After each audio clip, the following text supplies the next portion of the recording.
work to support her partner, the man's experience of volatility in the relationship increases. So I stopped sharing my thoughts and feelings with my girl, the relationship improved, and now I'm alone again. This is like a really common thing that I've been hearing recently from men, that they can't really share their thoughts and feelings in their romantic relationship. I don't think you should ever share it actually, yeah, because it happened many times, especially with me. They lose respect, bro, to you. They quickly lose respect to you. And it's, even though you're in a relationship, it's like you need to live your life separately, and they need to live their life separately, you know? And it should always be like a mystery. They should always feel that you're hiding something. This is, I feel that it works like this with them, especially with women. You need to always make them think more about you. You shouldn't be sharing always. There's all kinds of crap on social media about how, you know, like a dude, like sharing his feelings gives people the ick. There's lots of people who say like, no, sharing your feelings is actually okay. There's a lot of dudes who are like, yeah, like I'll never do it again. I got punished for it. So like, what's the deal with this? Because half the internet is saying you should share your feelings, and the other half of the internet is like, don't ever do that. Makes you a pussy, makes you beta. And like, because they're alpha. It's not being a pussy or a beta, but I don't think that's something that she needs to know, or that she will ever care about. She will show you that she cares some bullshit emotions, but you shouldn't. You literally shouldn't share. It will hurt you. You'll show weakness. And she can't even help you with anything. All she thinks about is her hair, or maybe her nails. Why should you bring her problems and start sharing emotions and acting like her second girlfriend? Alpha males, that means they're wrong, right? Like, they have to be wrong if they're alpha males. They can't be onto anything. But one of the things that I've learned as a psychiatrist is when, you know, when a human being comes into my office and says, this is my experience of life. I know it's insane in the day and age of social media, but I believe them. I start with belief, right? Because if someone says, hey, this is my experience of life, and you're like, no, it isn't, you're wrong. I think that kind of thinking is what got us here. You know, like, this is not a great place. And there's all this idea of like, okay, like sharing your feelings does improve relationships, right? So I tried to get into the research with it. Here's what I figured out. When it is okay to share your feelings and when it isn't okay to share your feelings, that both can actually be true, but there is a way to do it. And more importantly, there is a way not to do it, right? And this is what usually happens in the world. It's not like this group is right and this group is wrong. Very few things in the world are black and white. So let's get into the data, okay? Self-disclosure in intimate relationships, associations with individual relationship and characteristics over time. If you actually look at data, not what is on your social media feed, self-disclosure in relationships is roughly the same between men and women. As hypothesized, positive associations were found between self-disclosure and the individual characteristics of self-esteem, relationship, esteem, and responsiveness. Self-disclosure was also positively associated with relationship quality, satisfaction, love, and commitment. First thing is this is an association. So this says that self-disclosure is associated with self-esteem, is associated with relationship satisfaction. Now, here's the key thing. A lot of people will interpret this as causative. Therefore, it is okay to share your feelings in a relationship. That's not what this study shows. The study shows that it could be both ways. If you have self-esteem in a relationship, if you have a high quality relationship, then you can share your feelings. It could be that way too. The two tend to cluster together. So this brings us to That's really rare, I think, rare. You're talking maybe about relationships where people, maybe they know each other for more than 10 years. High school friends from high school or university. And then they get into a serious relationship. But still, it's really difficult. I don't believe, or I would never recommend anyone sharing their feelings or like problems to their partner. It will hurt them easily. a really important basic principle of science. Relationships have never been easy. Anytime you interact with someone, you're dealing with their unique soup of emotions, expectations, and even traumatic baggage. And the fact that we're all texting now and dating apps are a thing is not making things easier. That's why we developed a coaching program to help our communities. There may be more men who don't share emotions or feel punished by sharing their emotions, right? So remember that we're dealing with overlapping bell curves here. So even though men may do something more than women, or women may do something more than men, the variance within a population almost always outweighs the variance between populations. So if you look at, there are some men that self-disclose a ton and some men that self-disclose very little. That difference, that delta, is going to be greater than the delta that you see between men and women. The other way to look at this is if we look at self-disclosure, the gap between this guy and this guy is this big. The gap between this woman and this woman is this big. But the gap between men and women is this big. Do you all understand that? So the variance within a population is almost always greater, which is why like a lot of this gender stuff on the internet is just wrong. Like it's just statistically, it's wrong, okay? Second thing, here's what's really interesting. The more that women perceived their partner disclosed at time 1, the less likely the couple was to break up by time 2. This is a really interesting finding. If a woman believes that her partner is sharing their feelings, that is associated with a less likelihood of breaking up. So this would be data that suggests the opposite of what this person's experiencing. Because she knows that he's weak, for example. Yeah, maybe he's weak. And now she controls him. She knows that she can keep him. As simple as it is. Experiences, okay? So let's look at another paper. Self-disclosure in intimacy and interpersonal relationships. That doesn't make her someone to trust, because she will definitely know that she has power over you, and then she would maybe cheat on you. Relationships, role of perceived partner responsiveness. Research shows that self-disclosure and perceived partner self-disclosure are essential in developing intimacy in a relationship. Likewise, perceived partner responsiveness, PPR, when interpreted as understanding, validating, caring, significantly impacts the intimacy of a relationship. So generally speaking, if you were to ask a mental health professional, like a psychiatrist or a psychologist, and personally, I think the average psychologist is probably better trained at this than the average psychiatrist. The psychologist will go and tell you, go share your feelings. Yeah, it's actually better for you. You know, share. Get everything out. It will not hurt you at all. No, it will destroy you, actually. Is it good to share your feelings in a relationship? The average psychologist will say yes. We will say that exactly. If you want a healthy relationship, you should share your feelings. That is what we will say. And that's generally what the data shows. But it gets a little bit more complicated. So this is what's really cool. In relationships, there are 2 general goals that people will have.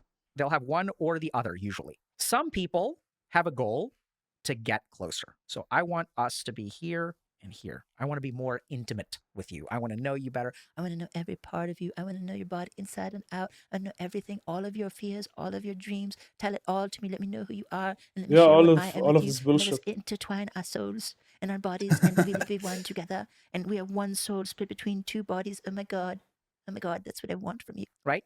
That's the point of a relationship. Turns out, no. Turns out there is another thing that people will shoot for. Results consistently indicated that for prevention-focused individuals, being emotionally suppressive was associated with greater marital satisfaction, but only for those who perceive their spouses as also emotionally suppressive. So I'm going to explain this in just a second. Here's the key thing. In prevention-focused individuals, being emotionally suppressive was associated with greater marital satisfaction. What?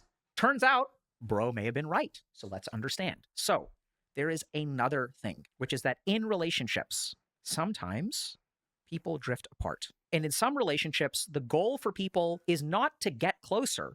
The goal for people is to not drift apart, right? And if you guys have been in relationships, you know that sometimes you just don't want things to get worse. Things are okay the way they are.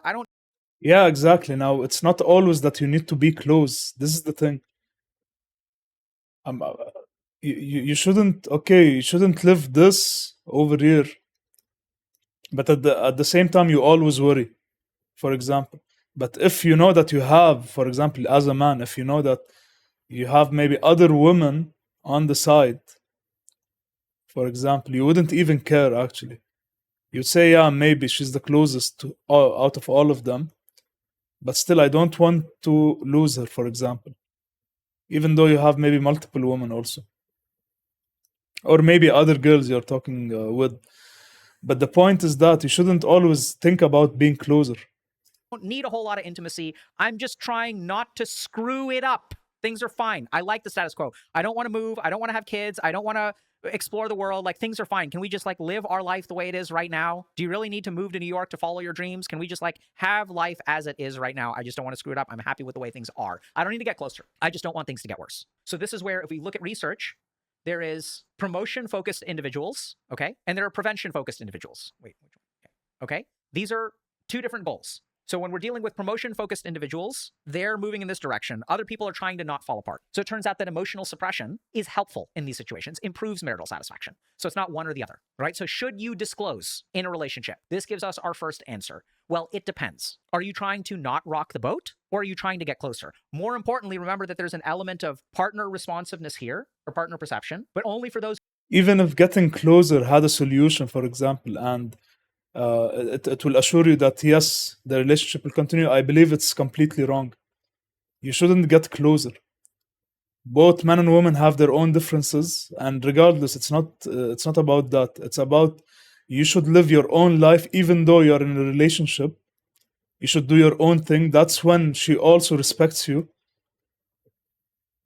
and not start acting weak in front of her and showing her every single step that you're trying to do and every single problem that you're facing. Those who perceive their spouses as also emotionally suppressive. So here's another thing, another really important thing. Does your partner express their emotions, right? So you want to match their energy if you want to maintain harmony. I'm not saying it's healthy or unhealthy. We're just trying to figure out, when is it okay to share your emotions with your partner? And when will it hurt things? Then we get to the next paper. For people with less social anxiety, relationship closeness was enhanced over time when negative emotions were openly expressed. So if you are not socially anxious, sharing feelings enhances closeness. Whereas relationship deterioration was found for people with less social anxiety, relationship closeness was enhanced over time when negative emotions were openly expressed. Was enhanced, yeah, of course, when they have little bit confidence, maybe negative emotions were openly expressed, whereas relationship determination was found for those more likely to withhold emotions. those more likely to withhold emotions, okay? So this makes, we're going to draw this out. Here is a person without social anxiety. When I share, things get better. When I don't share, things get worse. I gotta fix this. Make sense? Now, since I showed that paper, and it's a paper about social anxiety, what do y'all think is coming next? The reverse pattern was found for people with greater social anxiety, such that the relationship closeness was enhanced over time for those more likely to withhold negative emotions. If I am socially anxious and I don't share, relationship improves. If I do share, relationship goes down. Now this is getting to be a little bit tricky, a little bit scary. Oh my God. Because what I have seen time and time and time again as a mental health professional is that if my patients are mentally ill and they dump that on their partner, that it will lead to things like caregiver burnout. It can be burdensome. I hate to say this, but this is kind of true, right? So like if we look at something like major depressive disorder or generalized anxiety disorder, or heaven forbid, bipolar disorder, that's where I think I've seen the most damage. It's not about blaming a partner. It's to understand that if there is a diagnosis of bipolar disorder within a relationship, that becomes a challenge for the relationship. I'm not trying to make a judgment on whether this is fair or good or whatever. I'm simply pointing out that once mental illness enters the picture, this is a paper looking at social anxiety, sharing can actually deteriorate the quality of the relationship. So second thing where you have to be careful is if there is mental illness in the picture. Now, yeah, because okay, all respect to mental illness, of course, we need to take it seriously, but it shows weakness also, especially if it's coming from a male side, from the man himself. Women will stop respecting you. Now, this sounds brutal, right? Because you're like, damn, Dr. K, are you basically telling me I'm fucked if I've got depression? I can't share my feelings like that. Like I'm depressed. Like it's bad enough that I've got depression, but I can't share my feelings. That's not what I'm saying.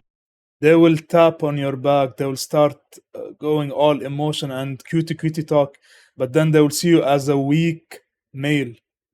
They will start moving away. They will either take advantage of you. Yes, he can't hurt me. I know I control him. And then she'll go and cheat on you. Or else she'll just say, yeah, he's weak. Let me throw him away. Cut off the relationship. Don't be black and white, right? We're going to get to what to do about this. But like, let's be honest. If you ask 100 people with depression, how does sharing your feelings impact your relationship? Not all of them are going to say, it makes it wonderful. What is y'all's experience receiving the negative emotional energy of your romantic partner? What is your experience of offloading your negative emotional energy onto your partner? Like, this is the reality we are living with, right? It's not my job to tell you, oh, hey, in a perfect, beautiful world, you can share all of your negativity with your partner and they will love you. No, guys, like, I hate to say it, like, it is a disadvantage. Mental illness is a disadvantage. That's why we try to treat it.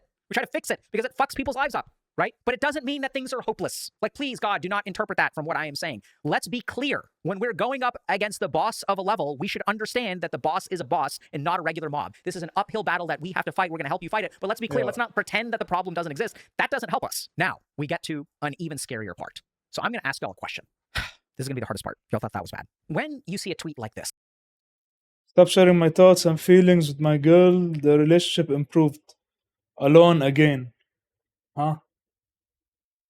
Wait, let's or you continue. have an Alone experience again. like this. I shared my feelings with my girl and the relationship got better. And now I feel alone again. This is why it's so damaging to try to understand Oh, okay, so he's alone again. Wait, he's feeling, or she left him, or what exactly? relationships from social media, because I'm going to ask y'all a question, and hopefully that will show y'all why this is a terrible place to learn about relationship dynamics. I think it's a wonderful place to understand people's experiences, but it's a terrible place to get answers. And here's why. Simple question. When this person says the relationship improved, what are they measuring? And I'm not trying to shit on this person in particular. I love that this person is sharing this.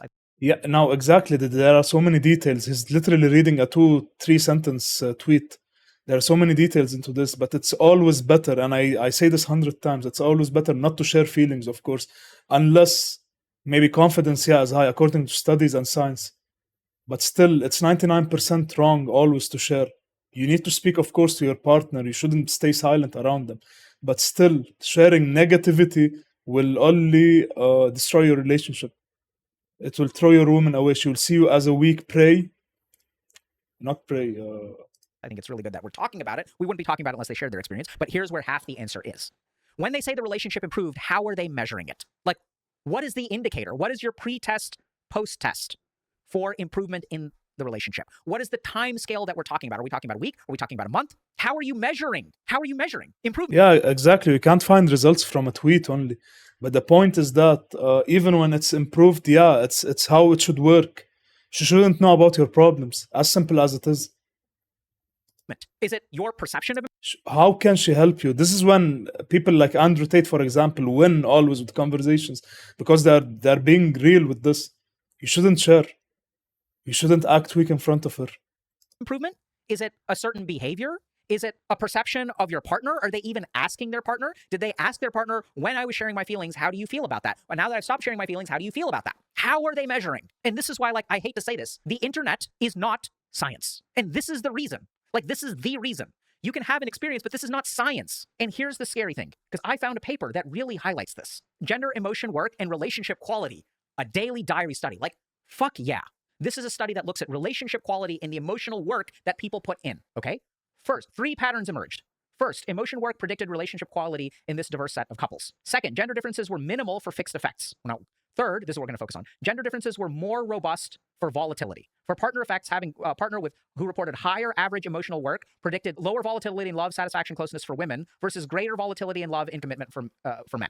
I'm going to explain what this paper says. We're going to go down here for a second. Women and men who reported higher average emotion work across a week experienced lower overall daily volatility in love, commitment, satisfaction, and closeness. Let's talk about what the hell that means for a second. So what is emotional work? Emotional work is kind of a grab bag. I don't remember exactly what the methods of the study are and how they defined it. I'm sure they use some kind of scale. But basically, it's how much emotional work do you do for the sake of your partner? The second thing is we're measuring volatility, okay? So what is volatility? Now, this finding is not that doing emotional work makes the relationship better. So this is what's really cool. It's a daily diary study. So it was 7 days, 5, 6, 7, okay? So then they asked them, how committed are you in this relationship? How committed are you in this relationship every single day? How much love do you feel? So volatility is this is low volatility. This is high volatility. So here's the really cool thing. Doing emotional work doesn't necessarily improve the relationship. It reduces the volatility. We go from this to this. When we do emotional work for our partner, the amount of love and commitment that we experience stays stable over time, okay? Now, this is where things get really, really tricky, okay? For women, having a partner who reported higher average emotional work predicted women's experience of lower volatility in love, satisfaction, and closeness. What does this mean? This means that when a man does emotional work, the woman feels stable in the relationship. That's what this means. When a woman does emotional work. You guys ready for it? I think you know what's coming. For men, having a partner who reported higher average emotion work predicted men's experiences of greater volatility in love and commitment. So this is really insane, y'all. When a woman does emotional work to support her partner, the man's experience of volatility in the relationship increases. So I like this study because it's methodologically very interesting. So what this study did is boyfriend and girlfriend are doing daily diaries where both of them are measuring some degree of emotional work. So man does emotional work, woman does emotional work. Then they're also measuring sense of love and commitment on both sides. So we're seeing both perspectives in one study. And what we discover is that when the woman does more emotional work, there is a greater sense of fluctuation in the man's sense of love and commitment. Now, there's a lot of stuff I'm not thrilled about this study. When you get to the discussion, they have a lot of interpretations based on various aspects of feminist psychology, the patriarchy. And not that that is wrong, but that I feel that it is incomplete. And there's other reasons for that. But anyway, they're like the patriarchy. I think it's a convenient answer. I think it's probably more complicated than that. But here's the really scary thing. So if we look at this study, what this shows is that the man's subjective experience of love and commitment correlates with the level of emotional work that a woman is doing. I'm not trying to bash men here. Okay, there's lots of, it's not men's fault.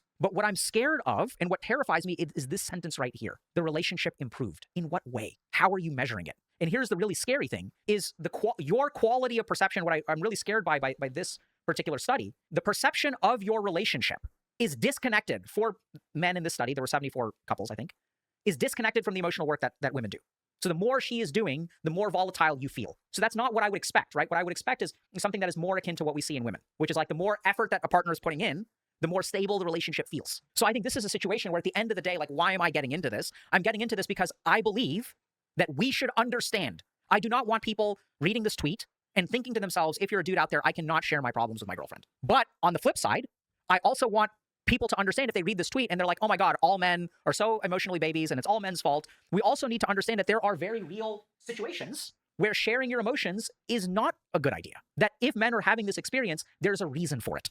And it's not just because we're all babies in the patriarchy. Like, there's like real science at play here. Those are elements of it, to be sure. And the most important thing is we're seeing a dating and mating crisis where people are struggling to figure out what to do. Because on the one hand, some fucking psychologist is telling me share your emotions. And on the other hand, when you share your emotions, people get dumped. So like, what am I supposed to do? And the answer is be careful about how you share your emotions. First of all, is there mental illness at play?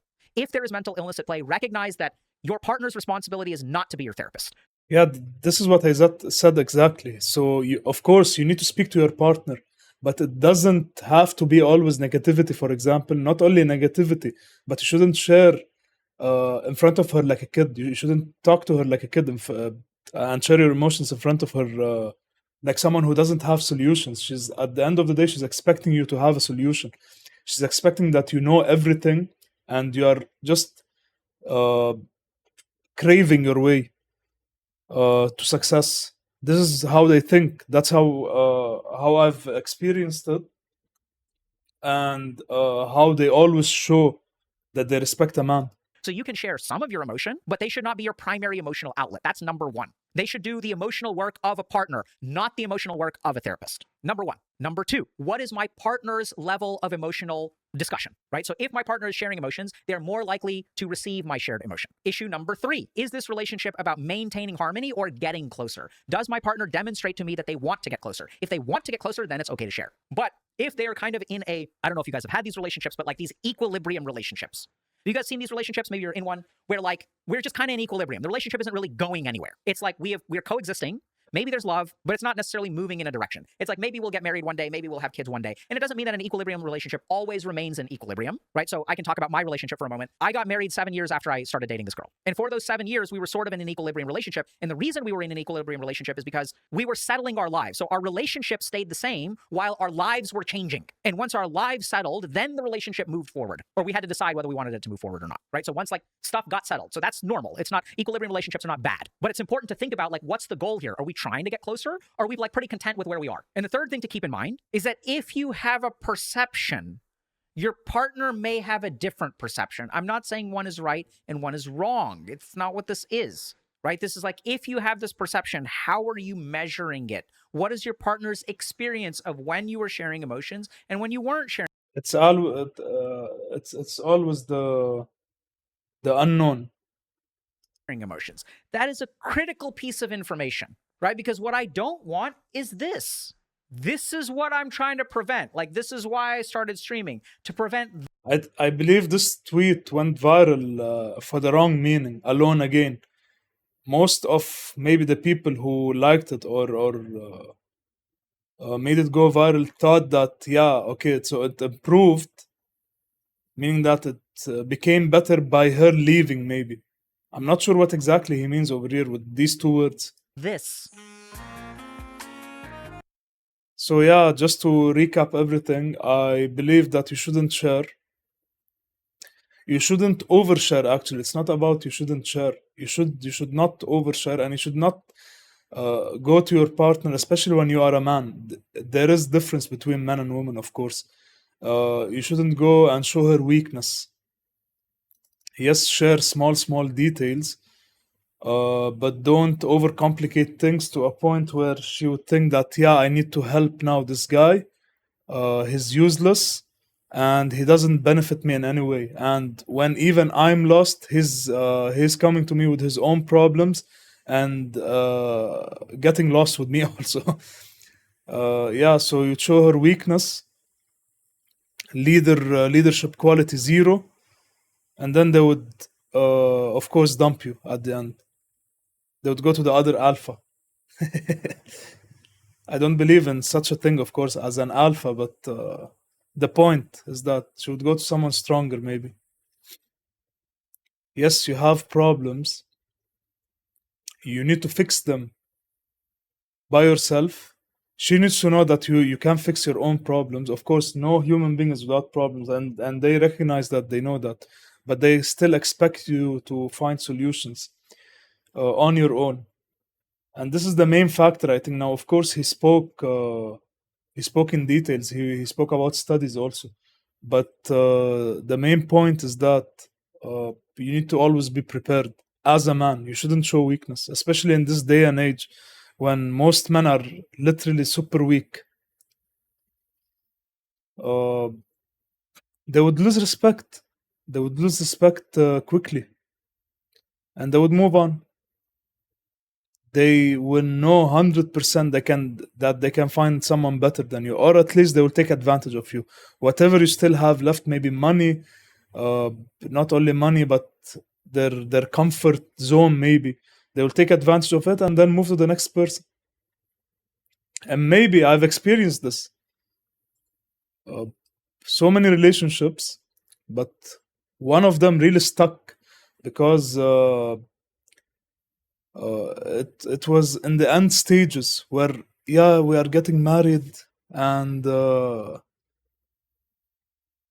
we know each other's parents, last stages of getting married and getting closer, and at the end she ran away.